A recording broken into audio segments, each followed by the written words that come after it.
J'ai été élu le 22 mai 1978. J'étais entré au Conseil général en 1967. Depuis le 22 mai 1978, 25 ans se sont écoulés. Un quart de siècle. Et je vous dirais que mon émotion est à la mesure de ce quart de siècle.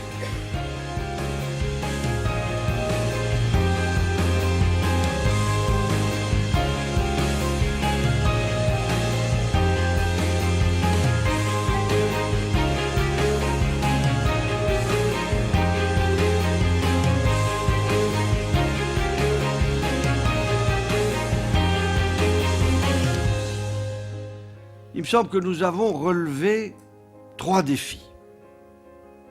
Le défi de la décentralisation, le défi de la mutation économique du département et le défi de la solidarité.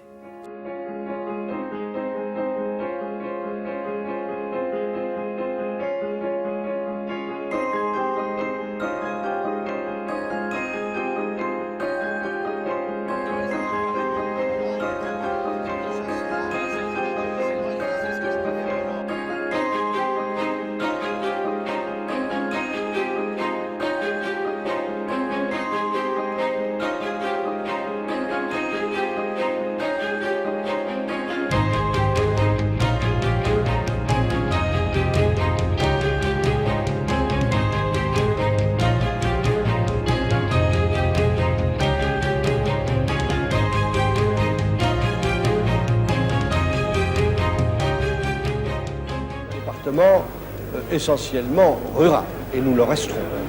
Nous sommes heureux d'ailleurs de l'être et de le rester, mais il faut de plus en plus que, au revenu des agriculteurs qui connaît, hélas, toutes les difficultés que vous savez, s'ajoutent des revenus complémentaires, et nous sommes convaincus que le tourisme vert, à condition de le voir de façon moderne, d'y ajouter des golfs, d'y avoir de l'animation, des piscines, des hôtels de 3 étoiles. Et de se faire connaître. Et de le faire connaître.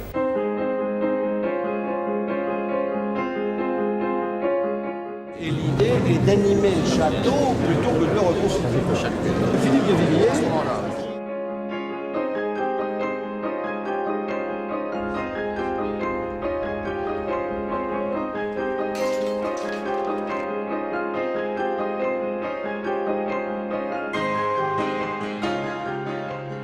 Je me souviens, Monsieur Méhus, de ce petit matin blême, bruineux, où avec une petite phalange de Lot-et-Garonnais, j'ai frappé à votre porte à Walibi, à Wavre, dans la banlieue bruxelloise. Le parc était fermé. J'ai trouvé mon chemin jusqu'au bureau de Monsieur Méhus. Je lui ai dit, voulez-vous venir installer un parc à Agen ?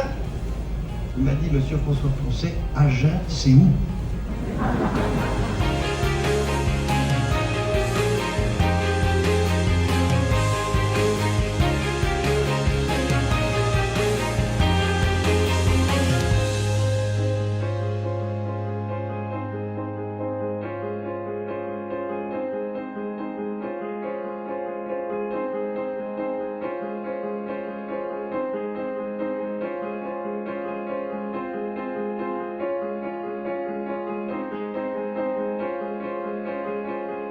Moi, je crois que le département est bien parti.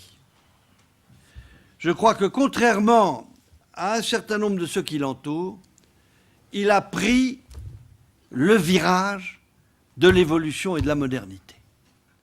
Il faut garder le cap qui consiste à se moderniser en restant soi-même. Je crois que c'est la règle de conduite que nous avons suivie. Nous sommes plus Lot-et-Garonnais que possible. Alors, j'ai entendu dire on aurait pu ou dû trouver quelqu'un du cru pour être président. C'est un reproche qu'on m'a souvent adressé. J'observe qu'on ne me l'adresse plus. Et pour cause. Et pour cause. Parce que dans les différentes étapes de ma vie, dans ce que j'ai été amené à faire à Paris ou à l'étranger, on l'a dit, ou ailleurs, je peux vous dire que ma priorité a toujours été le Lot-et-Garonne. Il m'est arrivé, comme ministre des Affaires étrangères, de quitter Tokyo pour revenir parce qu'il y avait la grêle dans le département. Ça a toujours été ma règle de conduite, ma fidélité au département.